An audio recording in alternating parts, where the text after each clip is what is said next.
When I was 10, my family moved to Cuttack. We lived on the first floor of a rented house. This house was small, but it had a huge balcony which became my kingdom. I would spend all my spare time in the balcony, either playing or just watching the world go by. Cuttack is a very congested, busy, and interesting place. There was always plenty happening on our street. Most afternoons, I would see a young man in his 20s walk down from one end of the road, dragging his feet. He would look at no one, talk to nobody, and keep walking with a dazed look. Midway, he would stop a few times, look at the sky, and smile. Sometimes, he would just walk up to a roadside shop, open a jar of biscuits, take one biscuit without permission, and then walk away. I wondered how come nobody shouted at him or chased him down. I asked my mother about the young man, and she simply said that he was mad. Later, from bits and pieces of my parents' conversation, I gathered that this man came from a very respected, well-to-do family, but had lost his mind during his teenage years, and nobody knew why. When all medical intervention had failed, some advised the family to put him in a mental asylum. But the parents of this only child could not bring themselves to do that. They kept him at home, and a dedicated domestic helper looked after him round the clock. Hearing that last part helped me put a piece of the puzzle into place.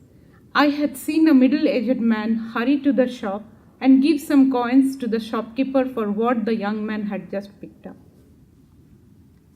This young man's activities were not the only thing that grabbed my attention.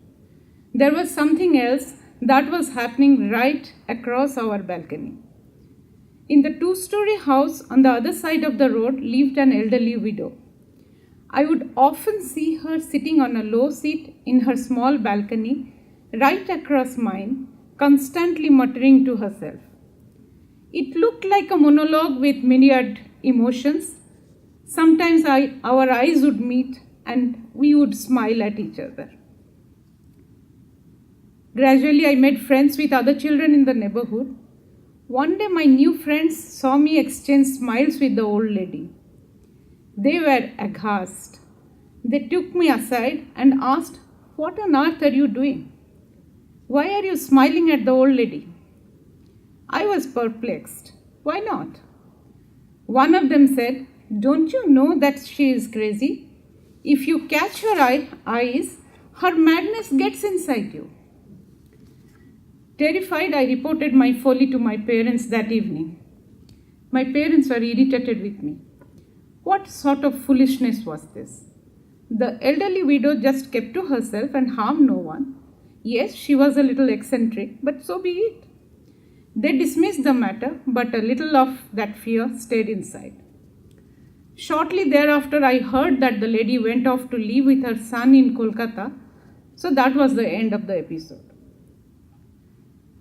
For a long time, that was all I knew. I knew that most people were normal, and then there were a few outliers who were not. They were the mad people. Not much could be done for them, and the families had to just go along. A few years later, I met Subrata. Eventually, when we decided to get married, he told me that there was something I should know. His father had schizophrenia. I had no real idea what that meant. In those pre-internet days, all I knew was that it was probably something serious and scary.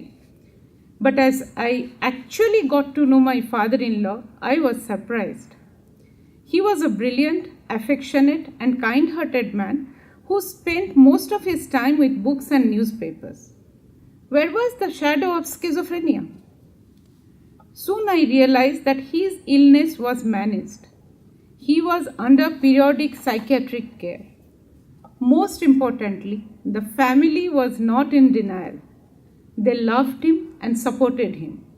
No one hesitated to talk about his medical condition and were always watchful. Over time, I became increasingly aware of mental health issues. By 2003, I had realized two things. First, that there is a wide range of mental health issues, and second, that just about every family, not just mine, has someone impacted by it in one way or other. I felt a tug in my heart. I should write a book on the subject. But I am not a psychiatrist or a psychologist.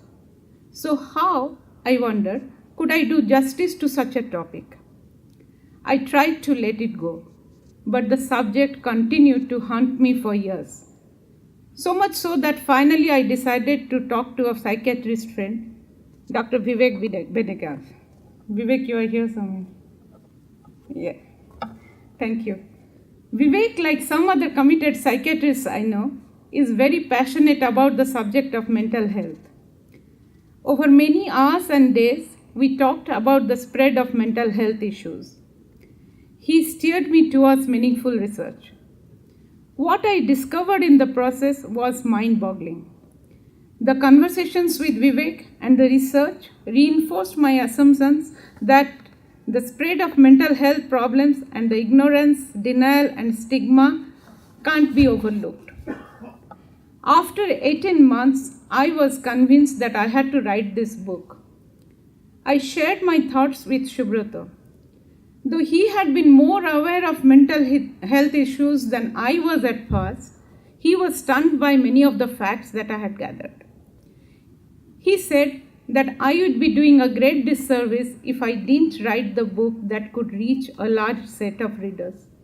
That is when I decided to write the book in English, to reach as many people as possible. Let me confess that it wasn't an easy voice. This is my 18th book, so I was expecting the usual high and low tides. But what I had not anticipated was the emotional upheaval that I would go through. As is the case for many authors, in every story I write, my characters feel so real to me that I experience all their emotions. But with this novel, because of the subject matter, I felt my characters' pain more keenly. There were, of course, smiles and soaring of the spirit, but those were few and far between. Even then, I did not give up, because retreating was just not an option anymore. I had to tell the story. I have read quite a few books on mental illness. Some, like An Unquiet Mind, were written by people who lived through the illness. Then there were some written by caregivers. I decided that the protagonist in my book would be a psychiatrist because I wanted to explore a wide range of mental illness.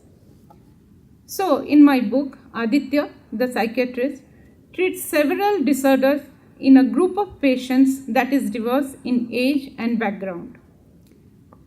That diversity was a deliberate choice on my part. Much like the physical illnesses or problems that we are familiar with, a fever, a broken bone, cancer, or a stroke, mental illness is not limited to a particular class, caste, or religion.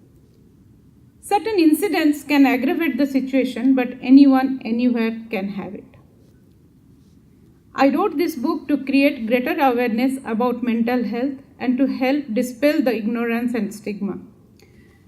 I also want to help address the critical problem of denial in accepting and dealing with mental health issues. In the course of my research, I have come across too many cases where denial has ultimately led to serious consequences, including death. In a country where 20% people experience some mental health issues in one way or other, and where there are fewer than 4,000 psychiatrists for a staggering 1.3 billion people, everyone has to pitch in and do their bit. This book is part of my contribution to helping create a more aware and empowered society. We have to take care of our mental health the same way that we take care of our physical health.